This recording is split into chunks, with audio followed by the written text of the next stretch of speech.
Um tema muito interessante que nós vamos trabalhar aqui hoje tem a ver com as obras de Chico Xavier e André Luiz.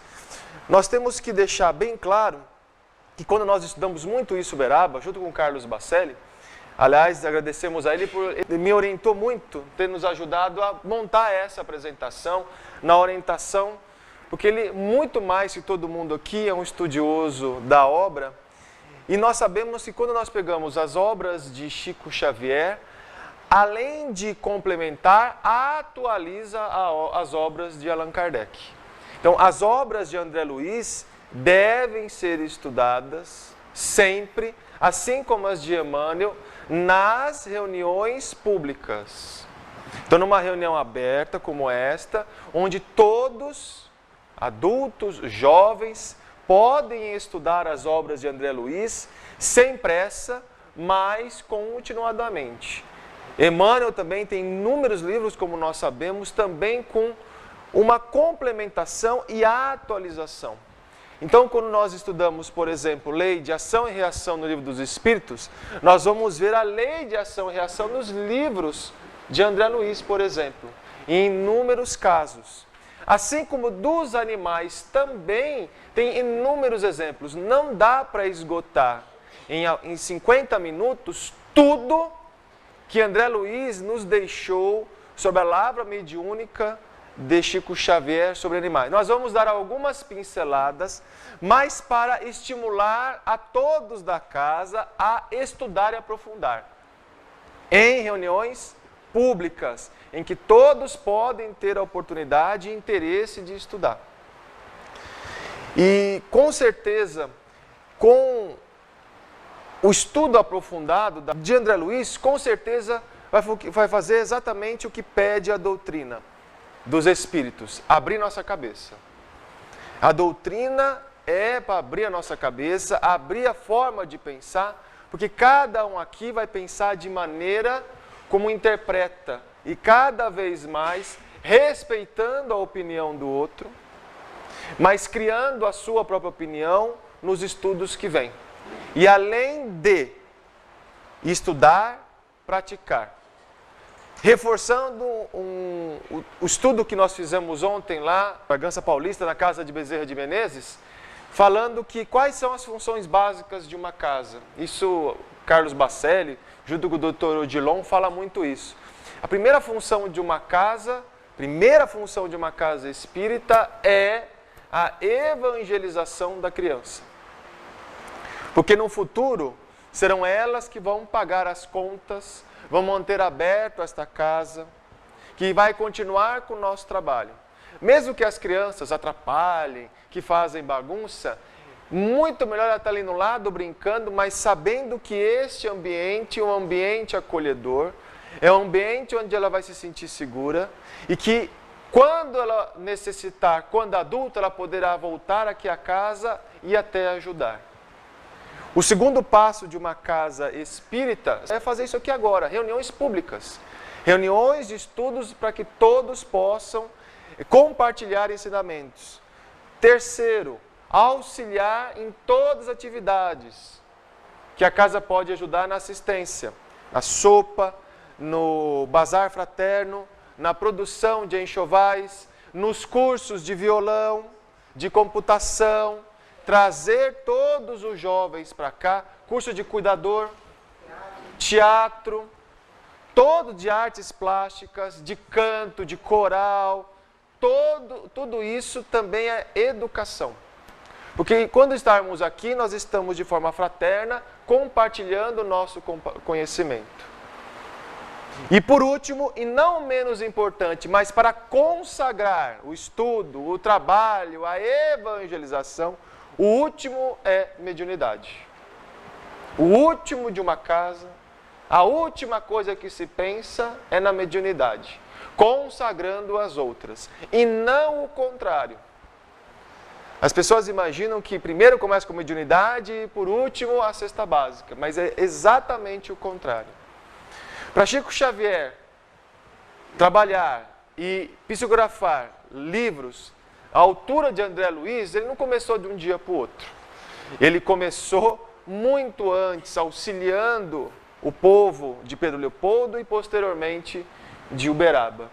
E aí sim a sua consagração foi, primeiro, os espíritos de alto valor que vieram através dele falar que existe alguém de tal importância que foi Chico Xavier, mas posteriormente o próprio trabalho que o Chico fazia, o próprio trabalho de abnegação, exercício, fazia com que, com certeza, tudo que vinha dele tem uma importância fundamental. Então a casa não pode deixar jamais de estudar ou de lembrar das obras de Chico Xavier. Se você tem alguma dúvida, procure os livros de Chico Xavier. Qualquer que seja, os antigos, os novos, estar sempre estudando. E os animais também estão nas obras. Chico adorava os animais, tinha mais de 20 gatos, cães, adorava as aves, vivia com a natureza, trabalhou na Fazenda Modelo. A Fazenda Modelo existe até hoje, hoje tem o nome moderno de EPAMIG. O que faz a EPAMIG desde o tempo que Chico Xavier trabalhava? Melhoramento animal. Produção de leite principalmente e de carne, mas principalmente leite. E ele fazia o quê? Ele ia com o seu chefe até Uberaba ver a exposição, para selecionar os melhores animais. Então Chico sempre trabalhou com os animais, mesmo sabendo que aqueles animais no futuro são animais de produção, que iam ter um destino, produção de leite ou produção de carne, mas Chico trabalhava. Então ele teve uma relação muito forte com os animais, e está descrito nas obras de André Luiz. Muitos imaginam que André Luiz inventou tudo, ou que o Chico Xavier inventou, e que não devemos confiar nas obras de André Luiz, porque André Luiz foi um espírito umbralino, que viveu mais de 8 anos do umbral grosso, e por isso não deve ser levado em conta. Ou que Emmanuel foi padre Manuel da Nóbrega, foi um jesuíta, e não devemos caracterizar a obra porque é de um jesuíta. É porque as pessoas não aprofundam, não estudam a obra, não estudam e não imaginam a beleza que são os livros de Emmanuel e André Luiz. E com certeza nós observamos o que Chico Xavier falava, que André Luiz também foi médium de outros espíritos. Não foi só ele, com certeza, escreveu. Outros espíritos também o auxiliaram a escrever. Então nós vamos contar em alguns livros, não todos da série de André Luiz, o que aparece de animais, ali nós vamos discutir para ver até onde nós podemos alcançar hoje. No livro Nosso Lar, no capítulo 7, quando ainda André Luiz estava no hospital, ele abre a janela do quarto e da janela do quarto ele observa o céu, observa a parte externa do hospital, ele descreve aves de plumagens polícromas, cruzavam os ares e de quando em quando pousavam nas torres muito alvas. Então tinham aves que estavam voando. Se tem ave, tem ar. Porque para voar precisa de atrito do ar. Então tem ar. Se tem ar, tem que respirar. Se tem que respirar, as pessoas devem ter pulmão, inclusive as aves. E que as aves pousavam em torres muito alvas, muito claras. Ou seja, que não foi uma criação humana, uma criação mental que deixou aquilo lá. Então já existia construído tudo aquilo. Aliás, o livro fala que foram distintos portugueses que construíram a cidade Nosso Lar, que é uma cidade espiritual de inúmeras cidades que existem no Brasil e no mundo. Não existe só a cidade Nosso Lar. Nosso Lar foi uma cidade do umbral fino, descrita por André Luiz. Mas ele visita outras casas, como nós vamos ver em outros livros, que é o Campo da Paz, por exemplo. Que ele vai em outra extensão, e fala que existem outras cidades, cidades-estado, que têm independência política e econômica das outras cidades. É um exemplo de cidade do futuro. Um dia todas as cidades da Terra serão um modelo de cidade, porque lá, em Nosso Lar, não tem criança de rua, não tem vira-lata de rua, não tem lá, pode ver, não tem um vira-lata na rua. Tem aves, mas são aves silvestres. Não tem pobreza, Você vê, em nenhum momento ele fala que tem pessoas, mendigos, apenas nas muralhas que são defendidas. Ou seja, é uma cidade modelo. Assim como na Terra, já existem cidades modelo, melhores que as outras, nós sabemos disso. Lá é um jornalista do além descrevendo tudo aquilo para nós. Lembrando que Allan Kardec foi o descobridor do mundo espiritual. Agora, para colocar prédios, casas, pessoas, André Luiz teve esse papel fundamental. Tudo, para falar a verdade, primeiro veio da mente. Eu quero criar esse centro. Você pensou.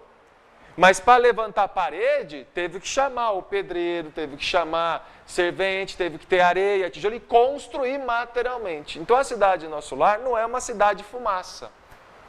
Tem céu, tem terra, tem árvores, tem aves. Então ele descreve aves coloridas, então não é tudo preto e branco. Tem cores mais belas. Então foi o primeiro exemplo que ele falou das aves, no plural, deve ter inúmeras aves, inúmeras espécies de aves. Está ele olhando, ele continua, extremamente surpreendido, identificava animais domésticos. Então ele via da janela animais domésticos. Quem são os animais domésticos? Cão, gato, esses são os animais da cidade. Quais são os animais da fazenda? Cavalo, boi, galinha. Para onde vai a galinha que desencarna? Vai para o freezer só? A panela? Mas aonde vai a alma da galinha? O espírito da galinha? Para que mundo? Pode ter galinha no além? Deve ter. Não tem animais domésticos? Possivelmente, nós vamos descrever, tinha cães, tinha muares. Num outro livro, tinha cavalos. O cavalo morre e vai para onde? Então lá tem cavalo, tem criação de cavalo, tem tratador de cavalo, tem veterinário, graças a Deus, eu vou ter trabalho. E tem tratador. Será que tem zoológico para visitar os animais ou os animais vivem livre? Então olha quantas coisas dá para a gente aprofundar. Mas está lá escrito, tem animais domésticos. Se tem animal doméstico, lembrando que animal doméstico foi criado pelo homem. Foi o homem que melhorou geneticamente os animais para o quê? Tirar a parte selvagem do animal e colocar de uma forma que possa ter convívio. O animal doméstico foi modificado. Se você vê o cão selvagem ou o lobo, que é originário do cão, nós observamos a diferença até na parte mental. O lobo é feroz, agressivo. A maioria dos cães não são agressivos. Então mostra como nós também estamos auxiliando na coevolução dos animais. Assim como os espíritos, lembrando que essa religião que nós estamos é a religião dos espíritos. O que os espíritos fazem? Nos auxiliam na evolução. E nós também fazemos nos animais menores. Não conseguimos educar a humanidade como um todo, mas pelo menos alguns e os animais também. Nem todos os animais. Não conseguimos ainda domesticar o tigre, domesticar um leão, domesticar, por exemplo, uma baleia. Mas conseguimos domesticar aqueles animais que ficaram mais próximos de nós, como os cães, os gatos, algumas aves, o cavalo, o boi. Então, tem animais domésticos entre árvores frondosas, enfileiradas ao fundo. Tem árvore. Se tem árvore, deve ter flor. Se tem flor e fruto, deve ter polinização. Se tem polinização, tem abelha. E será que tem mosquito? Pode ter, mas o mosquito deve ser em dimensões mais baixas. Assim como o carrapato, assim como a pulga e vermes em geral. Oi? Barata. Aí pulamos do capítulo 7 para o capítulo 33. O André Luiz já saiu do hospital, já está na casa da dona Laura hospedada, a mãe de Lísias. Então ele vai começar a observar, já a pedido, já até da Laura, olha, vai trabalhar, vai fazer algo. Então ele observa o grupo dos samaritanos voltando do Umbral Grosso, voltando de uma caravana de resgate de pessoas. E ele vê que a caravana está chegando e ele observa animais. E descreve de maneira maravilhosa. Os cães auxiliares, são auxiliares preciosos nas regiões obscuras do umbral. No umbral grosso. Lembrando que umbral, a palavra umbral significa porta, portão, entrada. Aonde está o umbral do Abelde? Ali, ó, a porta ali. Ah, eu não vou para o umbral, mas todo mundo aqui vai para o umbral, porque o umbral é a quarta dimensão. Primeira dimensão, abismo. Segundo, trevas. Terceiro, terra. Quarta, umbral. Quinta, sexta e sétima. André Luiz faz esse estudo. Dr. Inácio Ferreira aprofunda esse estudo das dimensões paralelas ou as dimensões da Terra. Mas além de ter a dimensão, tem as subdimensões, dependendo da vibração do pensamento. E lá no umbral grosso foi feito um resgate, assim como André Luiz foi resgatado e teve o auxílio dos cães, onde não estacionam somente os homens desencarnados, mas também verdadeiros monstros que não cabe agora descrever. Os cães auxiliaram no trabalho. Para quê? Possivelmente, quais são as funções dos cães aqui na Terra? Pastoreio, caça, guarda. A função de animal de estimação, de pôr no colo e dormir com o cachorro na cama. Ninguém aqui dorme com o cachorro na cama, nós fizemos uma pesquisa antes. Ninguém aqui dorme com o cão na cama. Não, né? Todo mundo põe só no quintal, né? A função de estimação é nova, tem menos de 100 anos, a função de estimação. Mas a função original era de caça. A primeira função do cão era de caça. Depois guarda, pastoreio, quando veio a agropecuária. E os cães ali utilizados era para defender a equipe de samaritanos de quê? De monstros, que não cabe agora descrever. Olha que sutil foi André Luiz.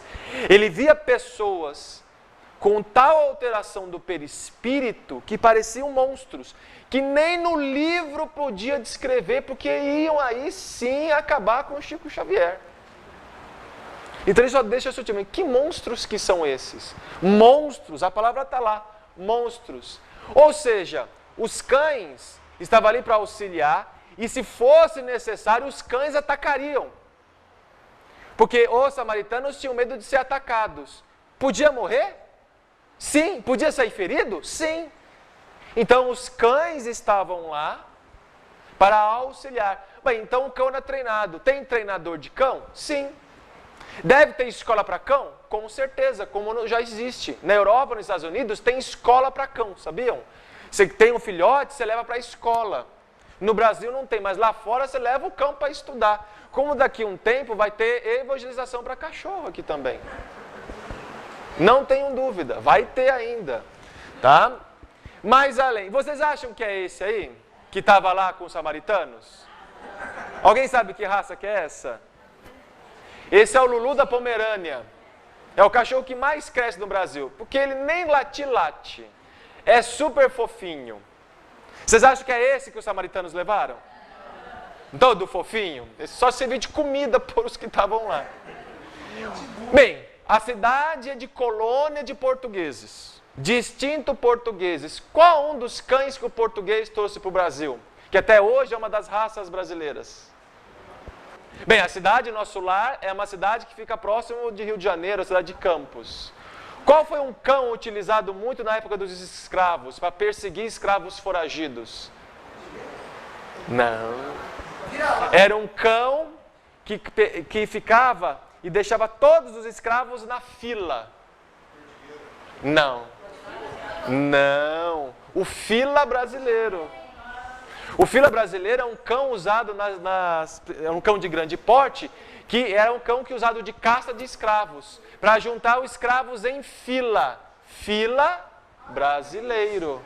É um cão português, trazido por Portugal, melhorado no Brasil para perseguir escravos. Então, deveria ser um cão desse que o latido já dá medo? Ah, mas pode ser um vira-fila brasileiro aí também, um vira-lata, Não, lá, a cor é parecida, né? A cor é parecida, mas é um legítimo street dog. Pode ser? Lógico que pode. Vira-lata também não morde?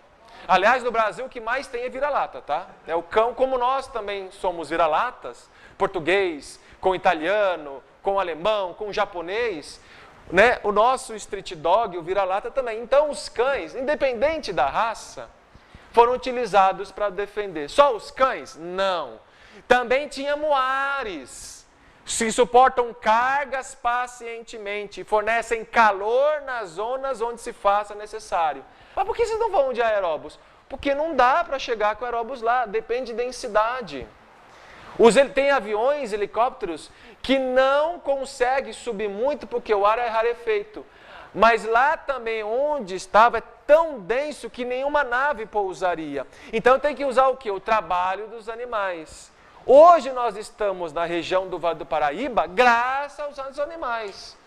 Se não fosse os muares que carregavam, lembrando, os muares é o burro e a mula, que no Brasil é o cruzamento do jumento com o cavalo, que surge então um animal que é o burro e a mula, que é muito utilizado para transporte. E o Brasil todo o centro-oeste, foi colonizado através dos muares. Se não tivesse muares e os cavalos, com certeza todo mundo aqui moraria na praia. O desbravamento do centro-oeste, inclusive passando por Uberaba, foram os bandeirantes, como todos sabemos, levando tudo aonde? Dos mantimentos, levando tudo aquilo no lombo dos animais. Então você vê fotos antigas que tinham o quê? Tropas de animais, de cavalos, muares em geral. E com certeza na época foi utilizado também. Até hoje ainda existe, mas no Brasil muito pouco. Mas você vê que antigamente, acho que ninguém aqui era nascido, utilizava os animais também até para transportar bonde. Olha lá, servia como meio de transporte de bonde. Allan Kardec andava de carruagem.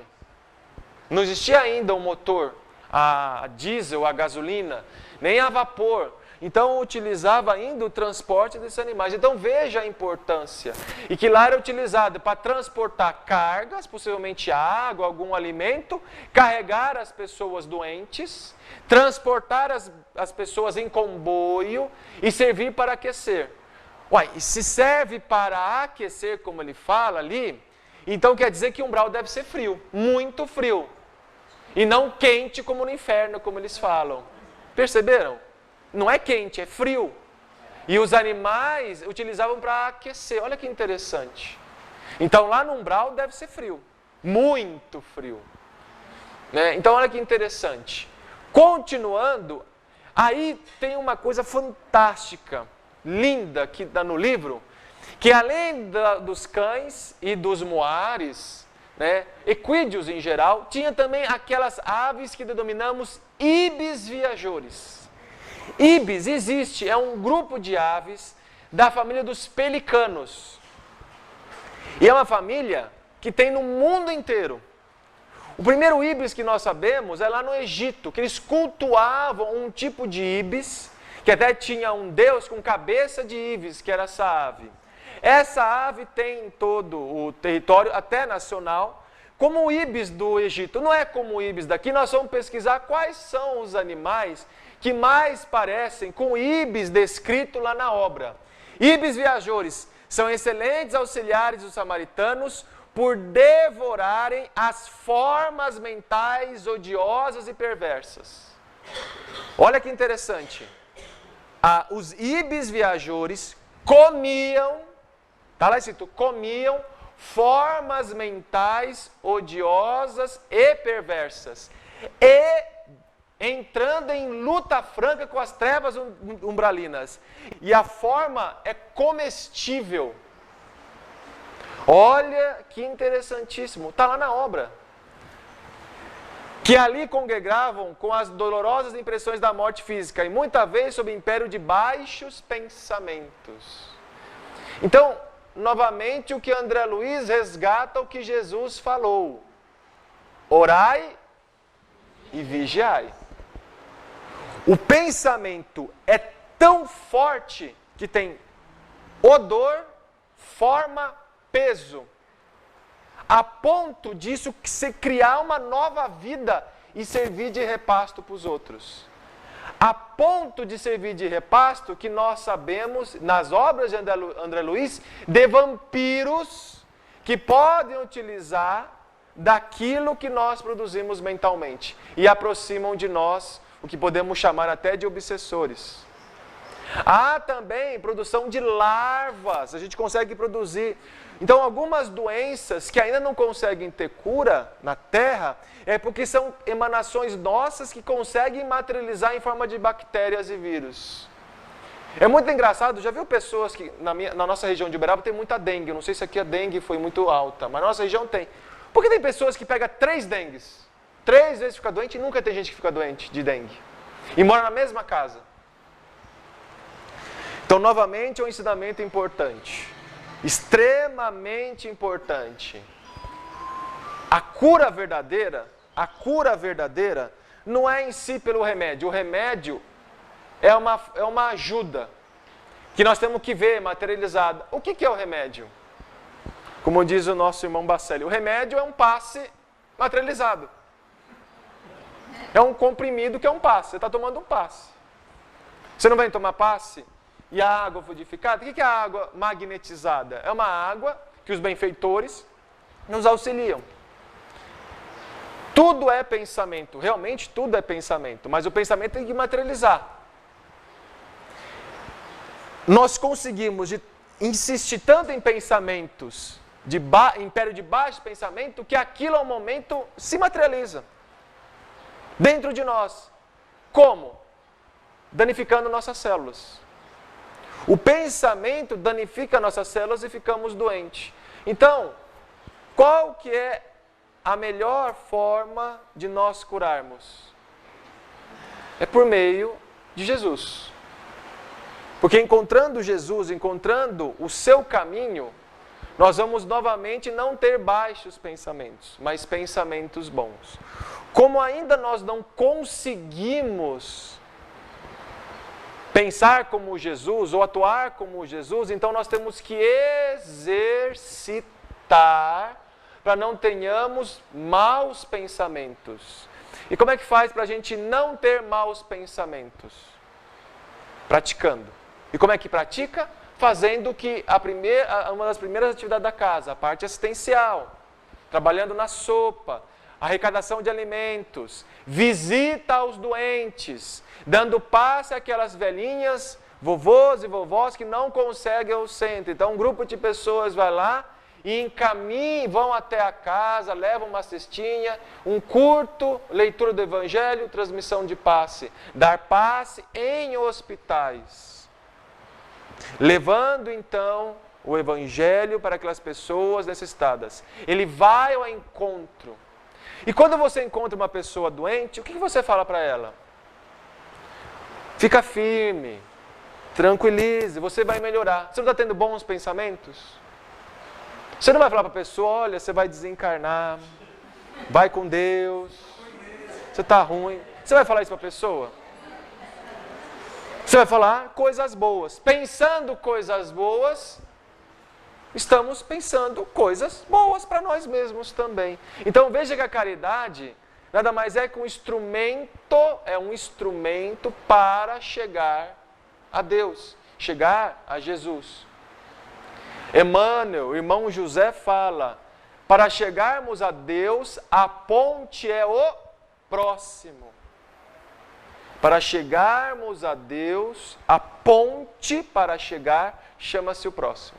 Então não abandonemos jamais o trabalho assistencial de auxílio ao próximo, para nós estarmos crescendo. Quando nós auxiliamos o próximo ele é com certeza atendido e auxiliado, mas quem mais ganha somos nós.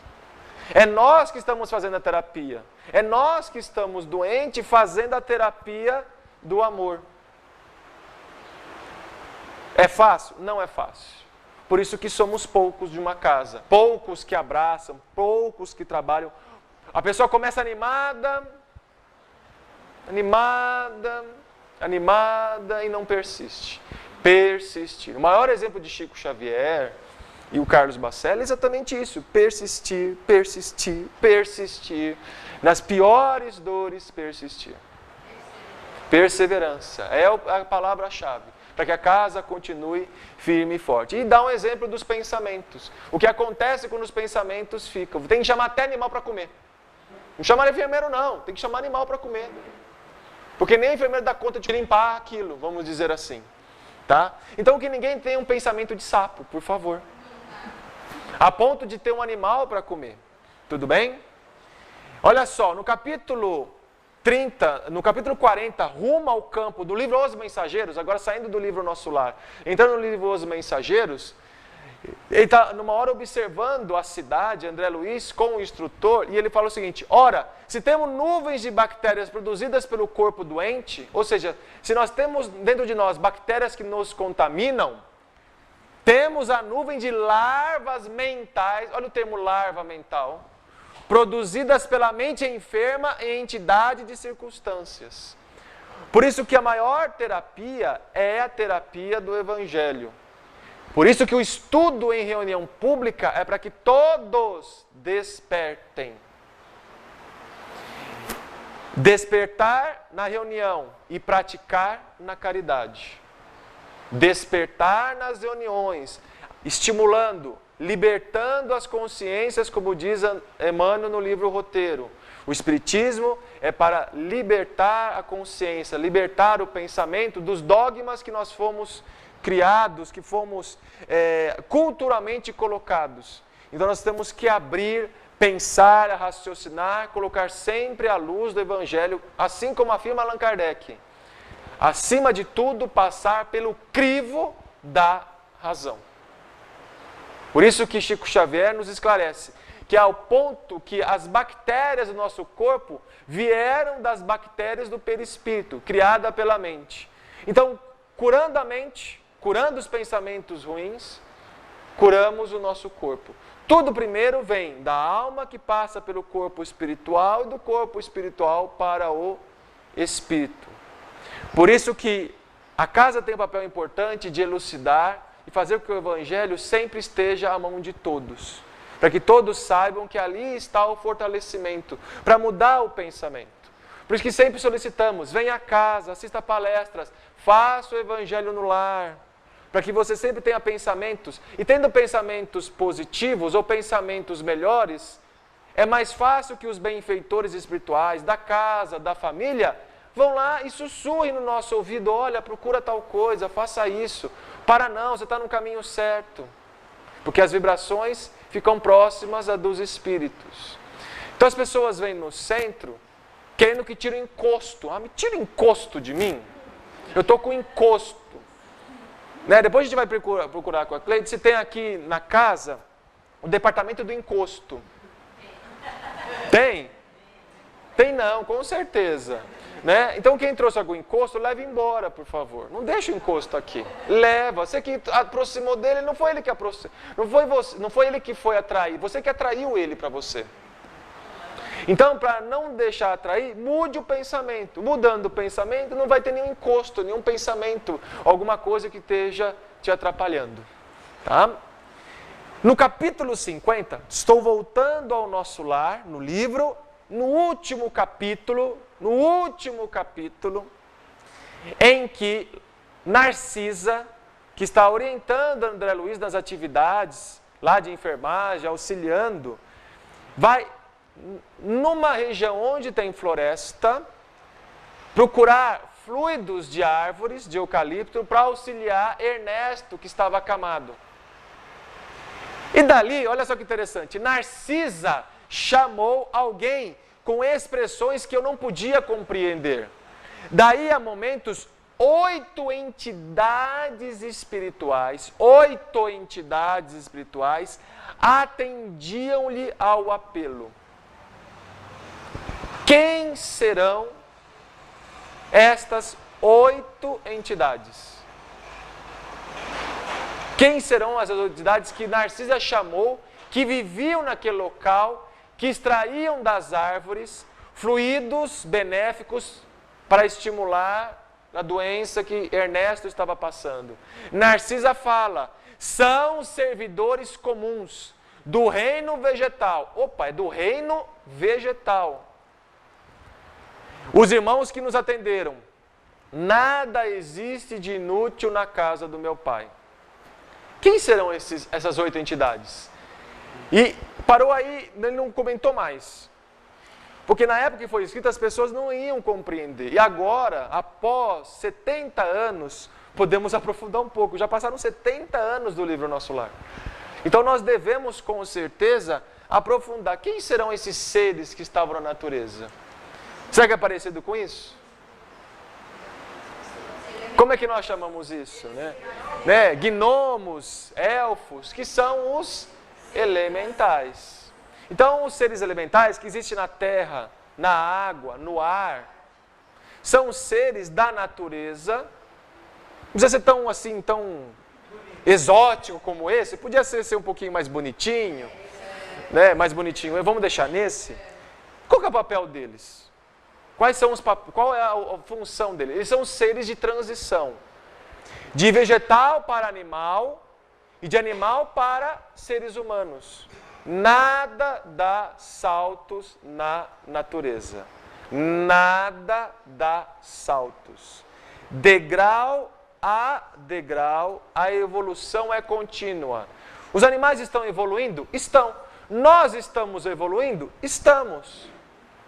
Os seres elementais são seres da transição que estão evoluindo também para chegar à forma hominal, homem e mulher, e que tem um papel importante. Como eles não podem ser ainda homens e mulheres e ter um trabalho, então eles vão ajudar na medida também seres mais inferiores que eles, como os animais propriamente dito e os vegetais. Então, quais são os papéis desses elementais? A ajudar na fecundação dos animais, a ajudar na polinização das plantas, a auxiliar na produção e na permanência de fontes de água e na produção de chuva. Também chuva. Nos livros elementais, tem um livro chamado Os Elementais, até trouxemos alguns ali, que fala exatamente da importância dos elementais e que eles infelizmente estão entrando em extinção por causa da degradação da natureza. E pouco nós estudamos. Então veja que as obras de André Luiz já começa também a ter uma coisa interessante, que é o princípio da ecologia. A palavra ecologia é nova, novíssima a palavra ecologia. Mas que na época já dava importância à natureza,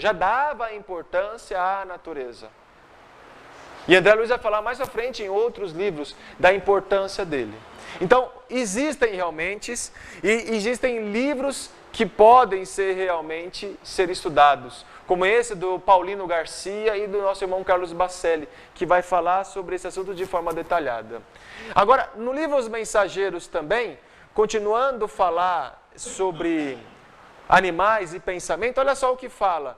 Desse modo, na esfera das criaturas desprevenidas de recursos espirituais, tanto adoecem corpos como almas. No futuro, por esse mesmo motivo, a medicina da alma absorverá a medicina do corpo. O que quer dizer isso?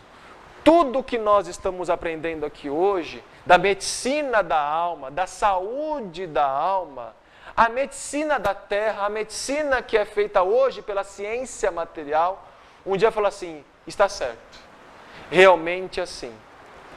A alma doente adoece o corpo. A alma doente adoece o corpo. Aliás, o termo patologia, pato significa alma, estudo da alma. Patos também tem esse significado de alma. Porque hoje as doenças infecciosas praticamente estão quase extintas. A única doença infecto-contagiosa ainda grave e que infelizmente nesses últimos anos tem aumentado novamente, você sabe qual que é? Só tem uma doença, HIV, a única, porque ela não tem cura. Mas praticamente todas as doenças hoje atuais, vocês devem saber, são as doenças mentais.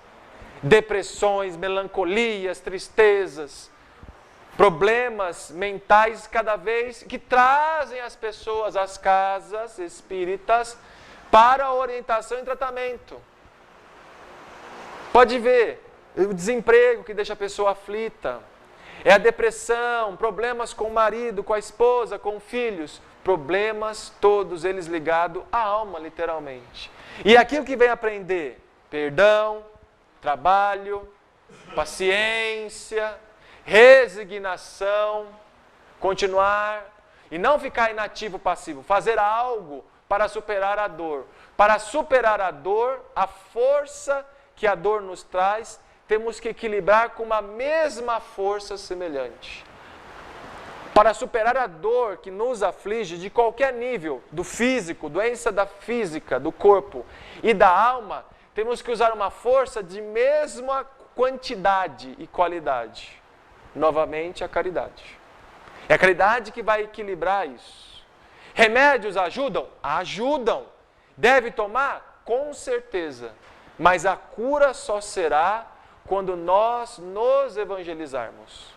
A cura será. Porque ainda o egoísmo é uma doença. No fundo, como o doutor Inácio afirma, somos todos loucos. Só que somos todos loucos controlados. Alguns necessitam tomar remédio, outros uma água fluidificada, magnetizada e um passe resolve. Porque aquele que não ama e não perdoa, você concorda que a gente também não é animal? E para os espíritos de escola, nós que não somos os seres elementais, nós somos seres elementais para os outros seres superiores. Porque aquele que ainda mata o irmão por ódio é doente, é um animal, Então tudo é relativo. Para nós, os elementais é uma coisa pequena, mas para os espíritos elevados, a gente que é o elemental. A gente que é o elemental. E eles estão aqui o quê? Para nos auxiliar, porque cada um ajuda outro. Por isso que a doutrina, nós temos que lembrar, é a doutrina dos espíritos. Espíritos nos auxiliando, para que nós possamos evoluir, para que também auxiliem ele também quando eles voltarem à Terra. Tudo bem?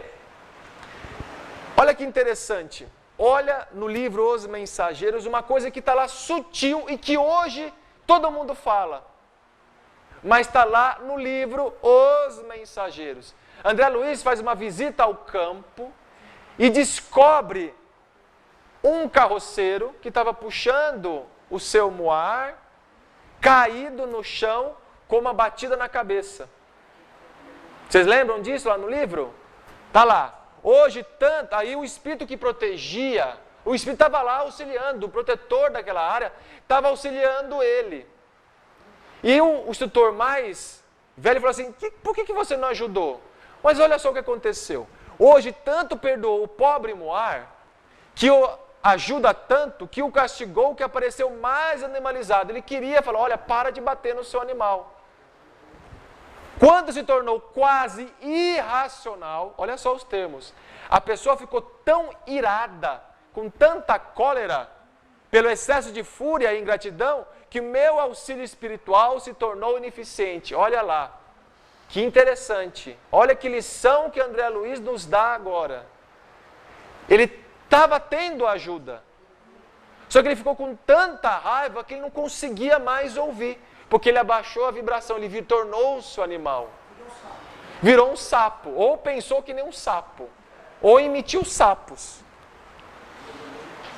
O que ele quis dizer com isso? Que para a gente ter uma comunicação com os espíritos, nada melhor que ter bons pensamentos, como nós já falamos. Se nós não tivermos bons pensamentos, como é que os espíritos vão poder ajudar?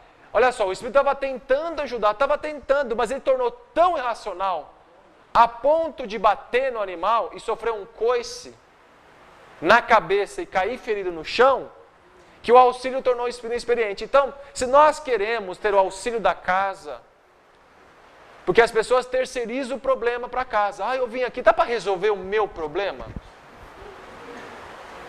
Aqui nós auxiliamos a você rever o que você está fazendo, melhorando o pensamento E aí sim você, por meio dos seus amigos espirituais, familiares, anjos da guarda, seu anjo protetor, você então desperte novamente, porque a raiva que te trouxe não dá.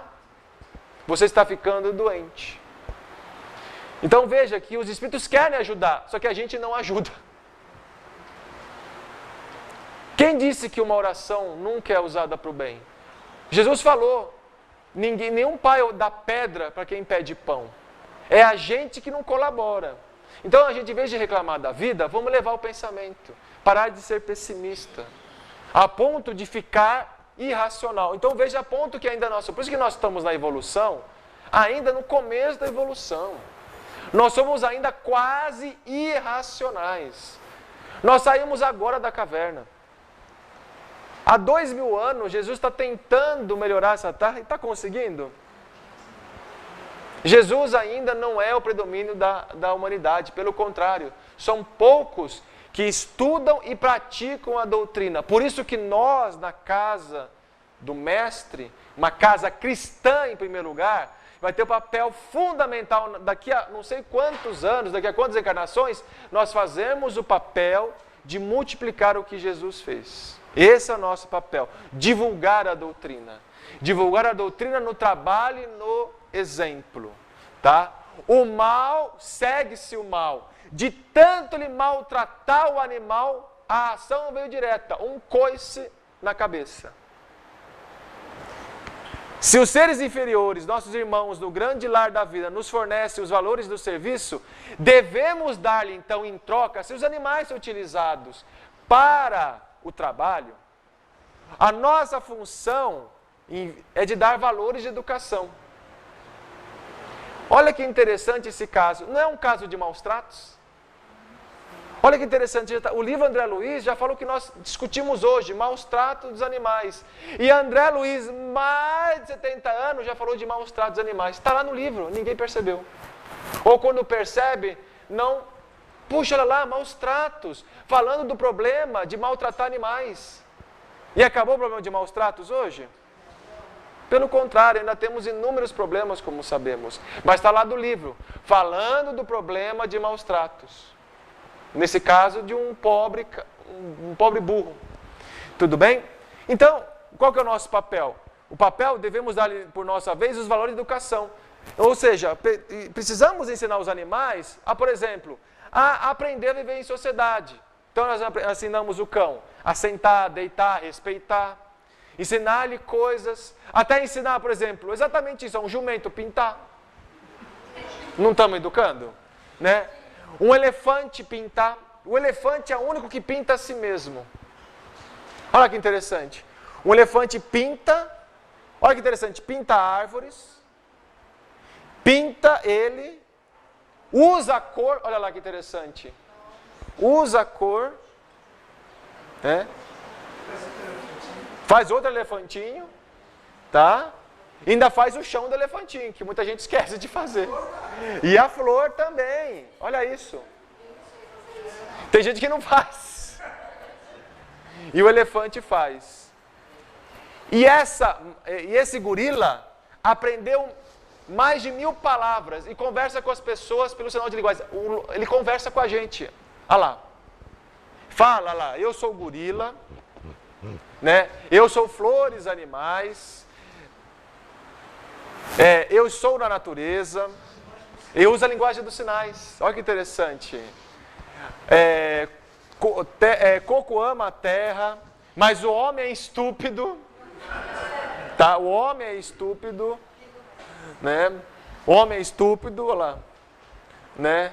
Coco lamenta, coco chora, né? Não, o tempo voa, conserta a terra, né? Ajuda a terra, né? Depressa, né? Proteger a terra, né? Então veja, a natureza vê você. Então veja, isso é o nosso papel. Educar os animais, a ponto de eles chegarem a comunicar com a gente. Olha que fantástico. Olha que fantástico, né? Um macaco, né, conseguindo conversar por meio dos sinais, ensinando para nós a proteger. Isso é educação, isso é um meio de educação dos animais. A domesticação também nada mais é que um tipo de educação que nós estamos fazendo. Agora, saindo um pouco dos animais, mas contando uma coisa, também é interessante que nós devemos, tem a ver com os animais por um lado, mas que é interessante, por 2 vezes André Luiz comenta sobre isso.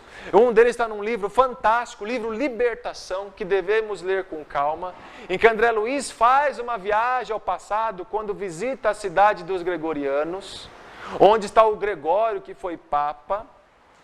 E lá, no começo, ele vai contar de um caso de uma mulher que se sentia culpada, e Gregório, de tanto magnetizar a pessoa falando, não passa de uma loba, de uma loba, de uma loba, aquela mulher começa a alterar o seu perispírito a ponto de parecer como se fosse um lobo. O que chamamos isso de licantropia. Lica, significa lobo, antropia, homem, né? A transformação do homem em lobo. Por que isso? As pessoas têm tanto remorso, tanta culpa, e com seres poderosos, né, que conseguem ainda, por meio da magnetização ou hipnotismo, fazer com que essa pessoa não tenha mais controle do corpo, ele não consegue mais controlar o corpo, mas fica todo fascinado, ou melhor, subjugado por mentes extremamente inteligentes, com que fazem com que modifique a forma daquele corpo, a ponto de se parecer um lobo ou uma loba. E veja que isso está na lenda nossa, né? O que? A lenda, por exemplo, do lobisomem, por exemplo, são pessoas que têm um formato, possivelmente vem disso aí, muitas das vezes. Então veja que o ponto que o homem pode chegar novamente a ser animal, novamente, regrediu? Não houve regressão. Não houve regressão. Ela não tornou-se uma loba propriamente dita, mas ela errou tanto, mas tanto, que a culpa, o remorso fez que aquele corpo que ela tinha mudasse de tal maneira, a ficar na forma de lobo. Poderá recuperar? Com certeza. Poderá ter a forma humana? Sim, novamente. Mas naquele momento, o choque emocional, a culpa, o remorso, fez com que ela alterasse de forma drástica o seu perispírito, a ponto de parecer um animal. Então olha que interessante como na obra, forma que até nós podemos, por algum momento, passar por formas animais. Será que nós não passamos por formas animais desse jeito? No trânsito, não é assim às vezes? Muito bem lembrado. Então veja que ainda dentro de nós, tem um animal ainda adormecido. E que devemos educá-lo, domesticar aquele animal, os egos do passado, como o Dr. Inácio escreveu num livro fantástico chamado Egos em Conflito, muito interessante a leitura. Então, para lembrarmos exatamente disso, tá? Então, isso é um tópico que eu coloquei nesse livro Libertação, que vale a pena a leitura, uma leitura bem detalhada, o livro tem que ser lido até em um grupo em que possa esclarecer, até tendo outros livros para auxiliar. Agora, olha que interessante também, já indo para o encerramento da palestra, voltando no livro Os Mensageiros, que teve uma hora que foi fazer uma evangelização, um culto. E quando começou o culto, os animais se aproximaram. Olha que interessante. Um rebanho bovino acercara-se de nós, atraído por forças magnéticas que não consegui compreender. Alguns moares humildes chegaram igualmente de longe. Olha que interessante. Quando começou um culto, um evangelho, os animais, que ainda têm uma consciência fragmentada, está no princípio da inteligência, vieram. Atraídos por aquela força benéfica. Quem que atraiu? Quem foi atraído por Jesus? Os pobres, os doentes, os humildes. Por isso que a obra cristã é para os pobres, é para os humildes, aqueles que têm olhos de ver e ouvidos de ouvir. Por que Jesus não foi para os sacerdotes e fariseus? Porque eles estavam tão cristalizados no pensamento que não conseguiam enxergar a beleza do amor e do perdão. Mas os pobres, os humildes, os doentes, as mães desamparadas, viram no Jesus a palavra maravilhosa que foi dele de todo o Evangelho. Assim como animais, no instinto, ainda ingênuo e humilde, vieram atrás. Então você veja como os animais, a gente vê muitos vídeos dos animais, olha o meu cão, quando eu vou fazer o Evangelho, chega perto de mim, fica no meu lado quando estou fazendo o culto. Exatamente, ele é atraído por coisas benéficas. Olha que interessante, os animais domésticos. Então veja que os animais domésticos são atraídos por coisas boas. Com certeza um réptil não ia ser atraído por um evangelho naquele momento. Tem um outro tipo de vibração. Então olha só que interessante. Né? E depois, no outro capítulo, continuando o capítulo, vem toda uma aula de ecologia pelo instrutor Aniceto, falando exatamente do respeito da natureza. Porque os animais, assim como nós, estamos ligados à natureza. O Senhor reserva acréscimo sublime de valores evolutivos a seres sacrificados. Todos os seres que são classificados, os animais que são utilizados para o alimento, utilizados para trabalhos, e nós também que somos sacrificados, o Senhor não olvidará, ou seja, não vai esquecer Ele, a árvore útil, o animal exterminado, o ser humilde que se consumiu em benefício de outro ser. Então, mesmo que nós aqui sacrificamos por outras pessoas, por aqueles familiares que não dão valor, que acham que somos loucos, que muitos pensam que nós somos loucos por ajudar pessoas que nós desconhecemos, o Criador sabe e não esquecerá de nós. Assim como o Criador não esquece de uma árvore e mesmo de um animal que foi utilizado por sacrifício. Nada pela lei divina é esquecida. Nada. Então, todos aqueles que têm fé saberão que o trabalho que nós fazemos aqui hoje terá uma colheita. A semeadura é livre, mas a colheita será obrigatória. Então, mesmo aquele que sacrificou por todos, e Jesus pela humanidade, com certeza o Senhor não esquecerá. Agora, para encerrar, só para interessante, só para lembrar do livro Evolução em Dois Mundos, um livro também fantástico, escrito por dois médiuns, Valdo Vieira e Chico Xavier. É o último livro que Chico vai escrever em Pedro Leopoldo, Evolução em Dois Mundos. Chico psicografava em Pedro Leopoldo e Valdo Vieira em Uberaba. Juntou para dar um livro fantástico, que tem muita coisa dos animais, lá a evolução dos animais, desde lá na água, há bilhões de anos até o ser humano. E tem uma pergunta, dentre os animais superiores, quais que têm a maior consciência? Dentre os animais que nós conhecemos, quais animais têm mais consciência? Me ajudem. O cavalo, o cachorro, o porco, porque é palmeirense, temos um palmeirense aqui. Quem mais? O macaco, o jumento, os muares em geral. Quem mais? Ovelha. Vamos ver a resposta de André Luiz. Cão, macaco, gato, elefante, os muares, jumento, burro, mula e o cavalo. Pode ver, são os animais que mais aproximam. E os macacos parecem gente. Tem ciúme, é bravo, outra coisa. Mas os animais, como quem tem cão em casa, sabe que tem uns que têm índole mais dócil, outros mais agressivos. Então veja que os animais estão evoluindo. Com certeza hoje, com o estudo, podemos colocar aí os papagaios, as baleias, os golfinhos. Pode ser que na época o que sabia era isso. Mas nós sabemos que também tem animais que estão em evolução. No livro Em Evolução em Dois Mundos, fala exatamente isso no capítulo 18, como toda a obra de André Luiz. Então, o tempo voa, né? O tempo passa rápido, mas aí para nós observamos o quanto que os animais estão lá, não por simples fato de estar lá, mas os ensinamentos que podemos estirar. Que eles estão sendo utilizados também até lá no além para fazer alguma coisa de útil. Eles não estão lá inúteis, eles estão trabalhando. Olha lá, o cão trabalha. O cão está trabalhando.